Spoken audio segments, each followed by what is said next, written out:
penerimaan lain-lain.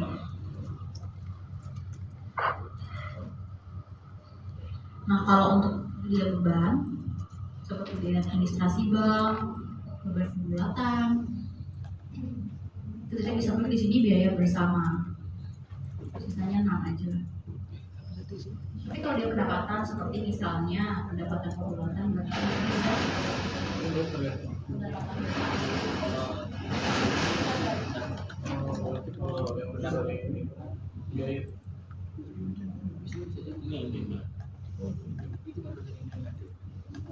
Nama kapalnya kan? gak usah diisi. Sisanya di non aja. Di non. Iya. Di biaya bersama, sisanya 6 aja. Udah tinggal di set.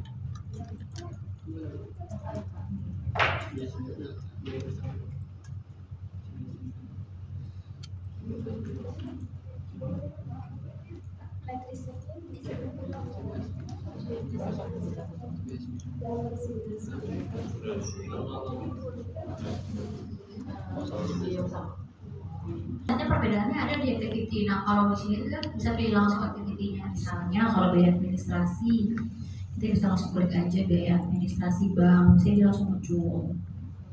Bisa juga misalnya pembulatan, beban pembulatan atau pendapatan pembulatan. Itu udah tidak di set. Nah, kalau dia misal, ini dia di referensi ini nggak akan ada opsi apa-apa karena dia kan nggak apply ya, nggak memerlukan DN, jadi dia udah langsung apply ke activity yang kita pilih. Itu teman-teman.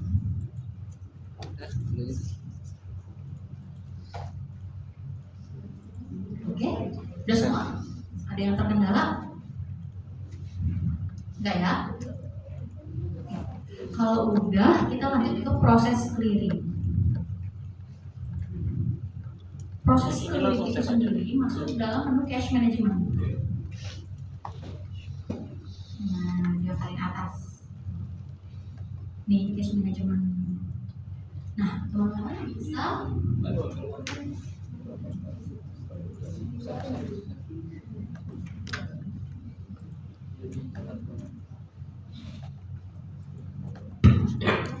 klik menu clear transaction. Nah, masukin deh tuh account number-nya sesuai yang tadi dipilih, nama 4 digit kode banknya. Di apa sih? Di bank statement ya?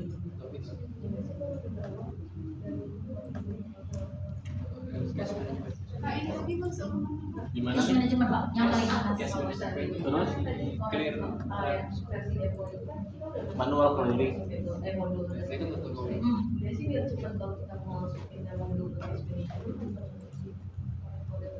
Yang itu, Topi, gambar topi. Topi iya, tapi kalau belum muncul topi, yang ini dulu, yang gambar watch itu loh. Ini gambar ini. Ini dulu biasanya kalau udah klik itu biasanya baru muncul topi. Tuh, kalau topinya udah muncul langsung topi. Tapi kalau belum muncul topi, klik yang ini dulu biasanya. Muncul nggak? Cash management. Ya, topi. Terus ini masukin nomor rekening 4 digit. Cash management.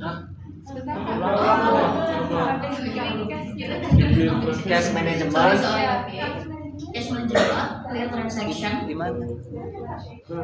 Ada ya? Clear. Coba nih. Oh, manual clearing.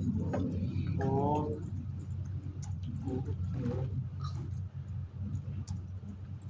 Cash management, clear transaction yang paling kanan. Sama. Nah, setelah itu baru deh tuh di account number-nya kita masukin Nomor receipt yang awal apa yang kedua kan? Boleh dua-duanya, berurutan nggak? Kalau berurutan biasanya sudah barengan. Kalau nggak boleh satu-satu, atau kalau nggak diisi aja. Kalau yang awal ini yang di kolom bank itu nomor rekeningnya. Iya. Kalau di transaction ya itu teman-teman bisa pilih, bisa mungkin diisi range date-nya aja. Yang muncul tuh semua receipt yang belum di clear di range itu. Kalau udah ingat nomor receipt-nya boleh langsung diisi aja nomornya. Oh, gitu. Yang pertama apa yang kedua? Nomornya yang tadi bikin gitu. Yang pertama apa yang kedua?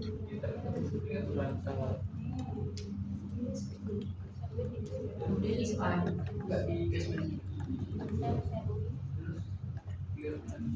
Nah, itu kemana itu?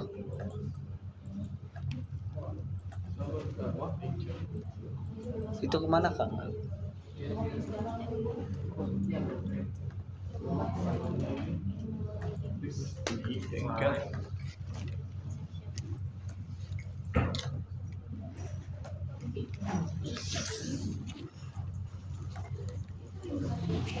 Ada semua?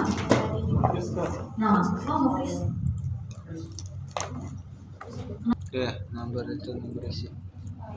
Kalau teman-teman masih ada di menu ini nomor rekening ya teman-teman. Nah di sini baru tuh masukin, boleh mungkin range tanggal atau boleh juga nomor resimnya. Tapi kalau masih di sini tuh nomor rekening dulu.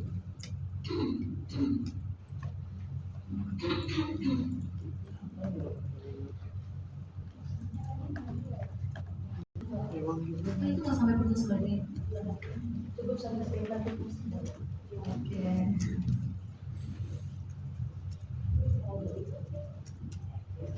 Ini masih bentar ya.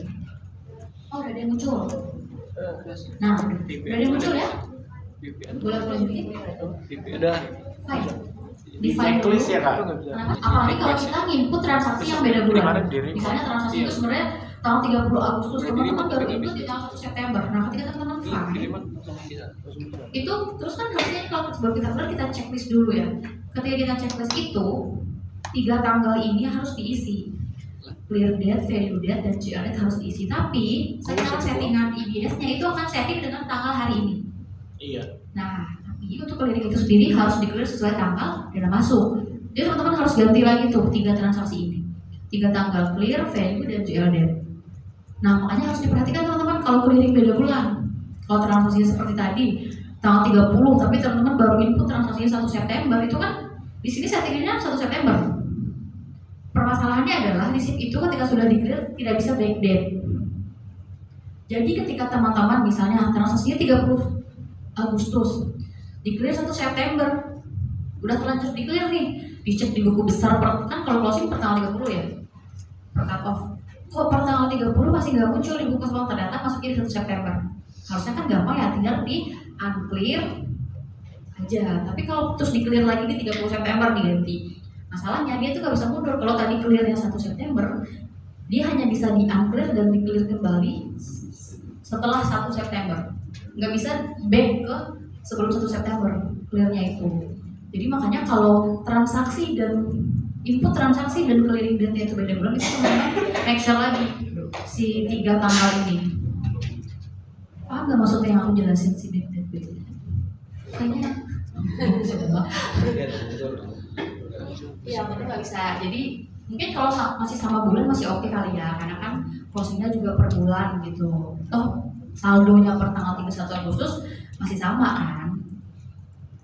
Tapi kalau dia masuk ke 1 September kan jadi 31 Agustus kita jadi gantung.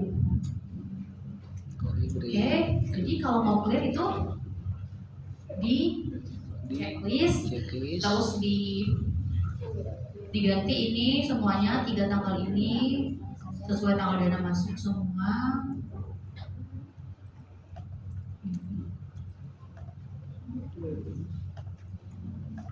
Tanggal berapa tadi?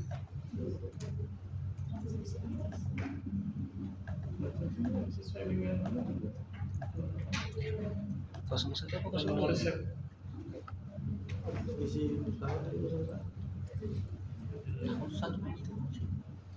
Ada 2 coy.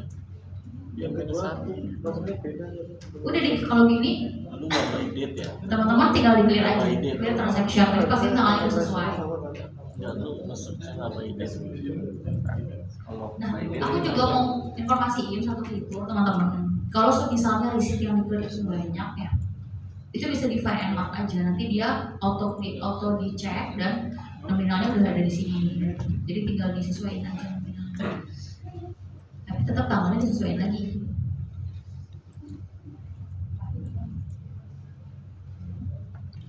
Udah semua? Lalu dia habis kan?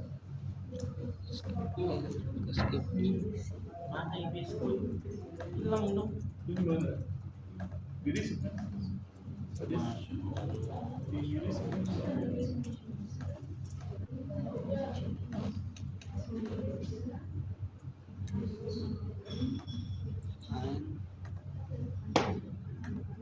Disilang.